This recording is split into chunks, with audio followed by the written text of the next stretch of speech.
PSA Reloaded, man. It's your boy, 3-Letter Man. Subscribe to the channel. Follow me on Twitter, Instagram. You know where to follow your boy already, man. Hit the like button and all that. I appreciate that, man. Y'all see the title of this particular blog, man. Let's talk about it, man. We are talking Lil Boosie. We are talking Lil Boosie on Drink Champs.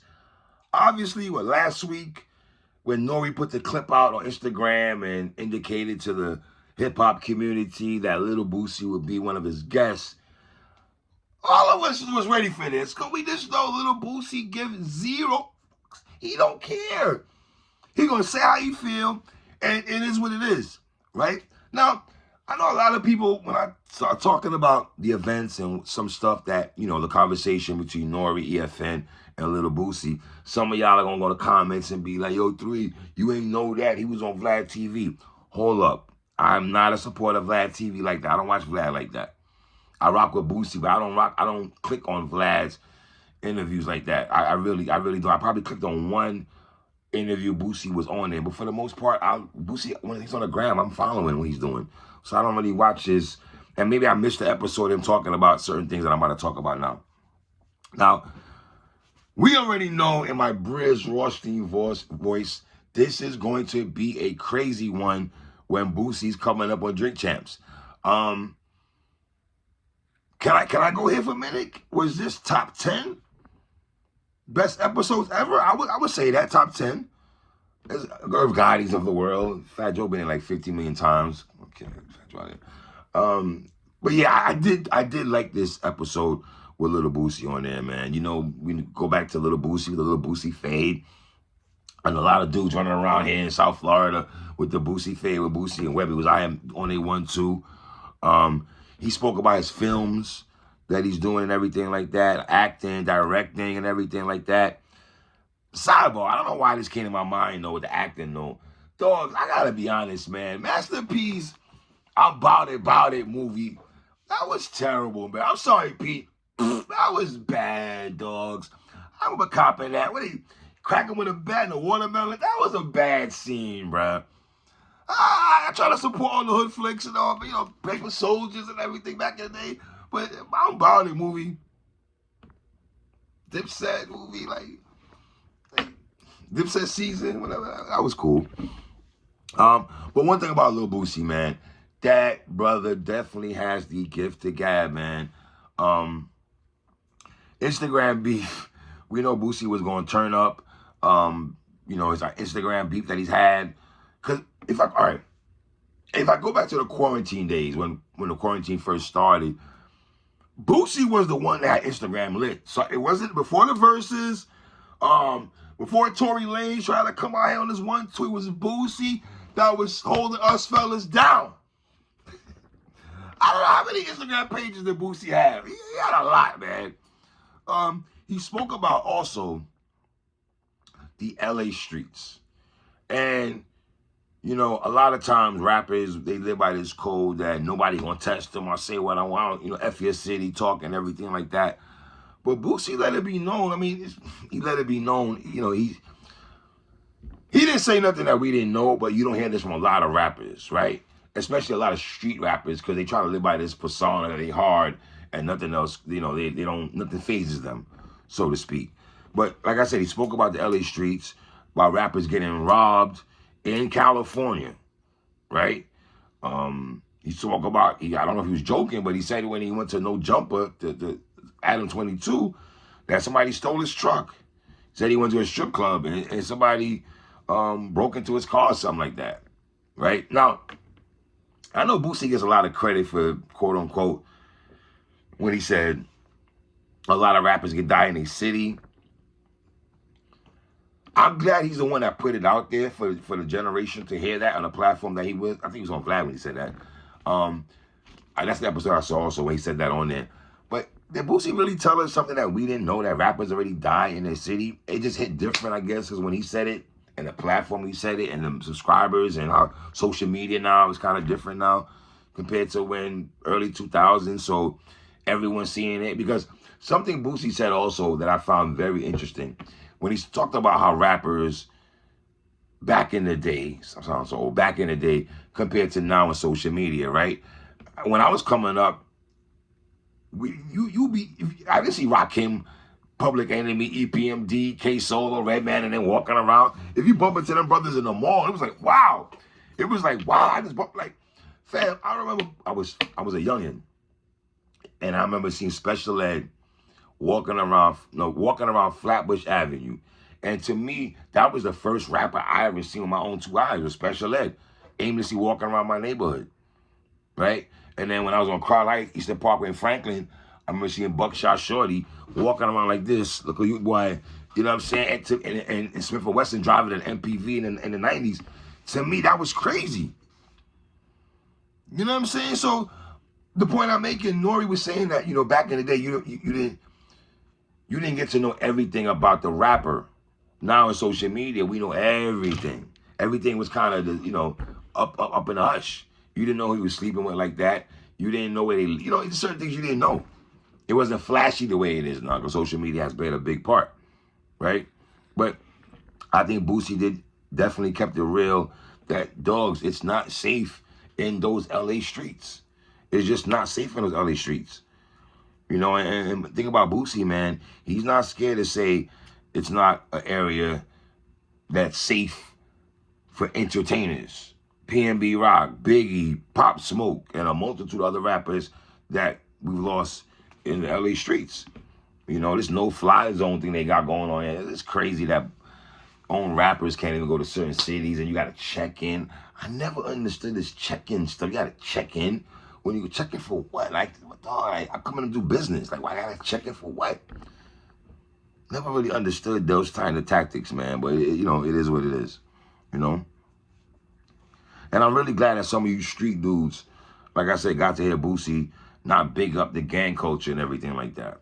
You know what I'm saying? Like, we're in times right now where, shout out to my brother Sue Surf, going through a situation right now with this racketeering thing that he got going on and stuff. And, they know what clique you are, rolling 60s. And y'all, the gang culture, y'all might want to slow down telling the world you're set and what set you repping on Instagram Live or social media. Well, whether you Pyru, Rolling 60, whatever. Nieta, I don't know, whatever. Latin Kings, whatever. Wu Cho, whatever. Y'all might want to slow down on letting the world know what set you're repping. You know what I mean? Now, did social media F it up for rappers, man? Social media, Boosie went into how social media effed up relationships, man. That part and that conversation, obviously that was floating around a couple of days before we got the full episode. But everything Boosie said about that is he's spot on. Boosie is so spot on. It's his delivery. It's the New Orleans drawl, how they enunciate certain words, and the delivery and the cadence of things that Boosie says, man. The seriousness that he said, he be so serious when he's talking. Because you can tell Nori rocks with Boosie. You can just tell Nori rocks with Boosie. He knew what he was getting. He knew when Boosie was coming to sit down, he knew what it was. You're going to get authentic, genuine, sincere dude sitting up there. He's not going to be fronting like a lot of rappers be up there fronting and stuff. But whatever. I digress. Right? He spoke about him and C Murder. I forgot C Murder and Boosie was locked up together. I forgot about that, man. He spoke about the relationship with Vlad. Now, here's where he listen, I'm going to give Boosie his props. I'm not the biggest Vlad TV guy, but Boosie don't give a rat's ass what me or anybody thinks about his relationship with DJ Vlad, and I respect that. Whether I co-sign or not, I respect that he stands on his 10 toes, and no matter what, Vlad put money on his pocket. He's known Vlad for a while. They got a relationship. Just because you don't like him, that don't mean I don't got to like him, and I respect that. I truly, truly do respect Boosie standing on that, man. And then Boosie spoke about him doing a podcast. I really, really, really, really think Boosie should do a podcast. I think it's long overdue. I don't know what he's waiting for. Boosie, you should definitely do a podcast. Everyone's watching that. Every region, New York, Chicago, Baton Rouge, Alabama, wherever. Minnesota, everyone's going to tap in and watch a Boosie podcast. I am. God did. I'm going to tap into that. You feel me? But shout out to Nori also for trying to convince Boosie to go in that lane of podcasting. You know what I mean? And then Beat Boosie and T.I., I guess they're doing an album together because, you know, their sons, what's King and, what's her name? I should know his name. Tootie. You should know. He said his name all that. Tootie and King. I guess they doing, all those brothers doing a podcast, like a show together, whatever, thing like that. And I always say this, Boosie, man. I would love to come to prom night. Yes, I want to go to prom night, Boosie. I would love to go to prom night and see what that's about, though, Boosie. I ain't gonna hold you. That dude, you know what I mean? That dude sound crazy, though. You didn't say you go to Duval, come to Miami. I don't know, just, you know. And then he goes to the Kanye West thing. That was hilarious, you know. And I got Kanye's on Nori's show, man. I can't wait to hear what Kanye has to say when he pulls up to Nori's show, man. And also, I want to salute Boosie for, I know when Nori asked him about NBA YoungBoy, I'm glad that the way Boosie handled that is how an OG and an older person should handle that. Yeah, you might have discrepancies with Youngin, talking about YoungBoy, NBA YoungBoy, and you might not like certain things he might have said throughout the past, within the years or whatever, right? And your relationship is kind of rocky, even though they're from the same city, right? But I'm glad Boosie did not tap in to try to take shots at YoungBoy. We ain't got, you know, that's still my youngin'. I rock with him, you know? Now, here's what gets interesting for me in the conversation, because some of y'all are telling me, oh, you didn't know that three-letter man on Twitter, they telling me this. I didn't know that DMX was one of Boosie's favorite rappers. Am I surprised? No, but then y'all started telling me Tupac and Nas. I didn't know that either. But I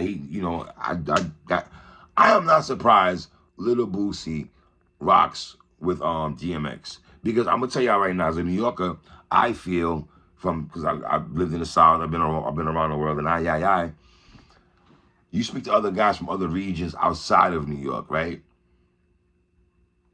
And this is no disrespect to Biggie, Jay-Z, or Nas when I say this. They might have got love in New York City, the 5 boroughs, and the tri-state. But I don't think when they first came out, they got global love like 50 Cent and DMX did. I think I'm going to do a blog on that. 50 Cent and DMX global love compared to Jay, Nas, and Big. Those two brothers, I think DMX and 50 got regional love across outside of New York when they popped out, when they first dropped on the scene. Well, I mean, you want to say 50 power dollar, but I really mean by get what you're not trying, what I'm saying, by 02, 03, right? So I'm not really shocked that Boosie likes DMX, because I know the South rocks with DMX heavy. That's one thing I do. If there's one rapper that I knew the South rocked with, if it's not 50, it was damn sure DMX. Earl Simmons, man. R.I.P. DMX, man. You know? And then Boosie got about the White Lives Matter. I'm glad he got at Kanye about that. I wonder if Kanye's going to clap back on Nori's show. You know? And also, Boosie, I'm with you also, bro. All of y'all here running around here with this Jeffrey Dahmer flick. Y'all going, listen, dog, I'm off. I didn't watch that. I don't want to watch that. And I'm so glad Boosie got at y'all for that, because last week or whenever it was, or 2 weeks ago, y'all was going crazy on the timeline on Twitter about this Jeffrey Dahmer flick that I don't even want to watch. I have no qualms. I do not want to watch that, bro. You know what I mean? But I thoroughly like this Boosie interview, man. I just feel when listening to Boosie, he don't lie. I just listen to a brother that I feel like he doesn't lie. He doesn't fabricate stuff. He gives you straight raw, straight chase. You know what I mean? Raw and no chase. Even though the R. Kelly talk conversation was kind of wild, Lil Boosie, but you know, it is what it is. You know? So, yeah, man. It's your boy 3-Letter, man. Leave comments at the bottom. Tell me what you thought about Lil Boosie on Drink Champs, man. It's your boy 3. 1.